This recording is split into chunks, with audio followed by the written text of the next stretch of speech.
My best friend was using my DNA from hairbrushes to frame me for crimes. She'd been building a case against me for years. Jessica shares everything with me, clothes, secrets, and even apartments after college. She has the key to my house, I have hers. 20 years of friendship means complete trust. The first thing seems to be bad luck. A jewelry store that I had never been to was broken into. There is my DNA on the door handle. The detective ignored my alibi after looking at it. Sometimes these databases go wrong, he shrugged. The second question is even more difficult to explain. My hair is at the scene of the hit and run. The victim managed to survive. I am sleeping at home and the location data on my phone proves this, but the problem has become more acute. How can you explain the physical evidence if you are not on the scene? When the third thing happened, I was terrified. A bank robbery case. My fingerprints are on the counter. Noni Ali because I only deposit money online. This time they held me up for 48 hours before my lawyer let me go. Someone is framing you, he said. But who can get your DNA that night? I installed the camera. The hidden person. I began to pay attention to those things that I had overlooked. Jessica always helps me wash my comb. Come and help. She borrowed my coffee cup and returned it to me exactly as it was. She insisted on doing my nails and used the cut ones to practice design 2 weeks later. The camera captured her. 3 o'clock used my spare key. She went straight to my bathroom and used tweezers and an evidence bag to collect hair from my comb, like a professional. Then I went back to the kitchen and stuck my dirty glasses on the transfer paper. She is collecting forensic information. Me, the next day I followed her. She drove for 2 hours to a warehouse that I had no idea about. In Blikai, I found my life archived in an evidence bag. Here samples are dated by year. Each surface has fingerprints. Saliva produced by sharing beverages. That was the blood I got from cutting myself while cooking. She insisted on cleaning it up. But this is not the worst part. There are documents. A detailed criminal plan was implanted in my DNA at the scene. I have never opened the bank account under my name. A handwritten diary of mine minus, though I had never written one minus detailed the process of my descent into crime. For many years she has been forging my works, leaving traces of a person gradually going crazy on paper. The last document sent shivers down my spine. Leo Frame Myrtle. She chose a victim, a man who looks like her father. Her father left her when she was 7 years old. She planned to kill him with my DNA, my car. She had the key, and even the clothes she stole from my closet. The date is set for tomorrow. I called the FBI. At first they didn't believe me. 20 years of friendship. A belt and exquisite framework. It sounds like paranoia. It wasn't until I took them to see the storeroom. They arrested her during the preparation process that night. She has tidied up my hair. My clothes are all set. She kept a shot of my blood. She planned for this for 3 years. The truth came to light during the interrogation. Jessica has always been very jealous my job, my intertornal relationships, and I haven't abandoned my family. She specialized in forensic science to learn how to slowly, openly, and perfectly destroy me. I want her to know how I feel, she told them. Let everyone think you are guilty, but in fact you are not. Losing everything, yet the real criminal remains at large. Her laptop displayed the results of her years of research. How to frame others, how to preserve DNA, how to create false evidence. She practiced on others minus according to her confession 3 people were released. Life was ruined by forged evidence. But what troubles me is that she knows everything about me, my schedule, habits, password. She is my emergency contact, my power of attorney, and my designated medical agent. She has a legitimate way to destroy me. The FBI found out that she had bought me life insurance.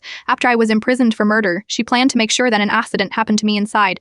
Our 20-year friendship ended with her benefiting from my death. She was sentenced to 25 years in prison for conspiracy, fraud, and attempted murder. Her lawyer argued that it was the mental pain caused by being abandoned in childhood. The judge doesn't care. I changed my name. China Mobile cut my hair. SR did everything she might have touched. But I still woke up at 3 in the morning, wondering what other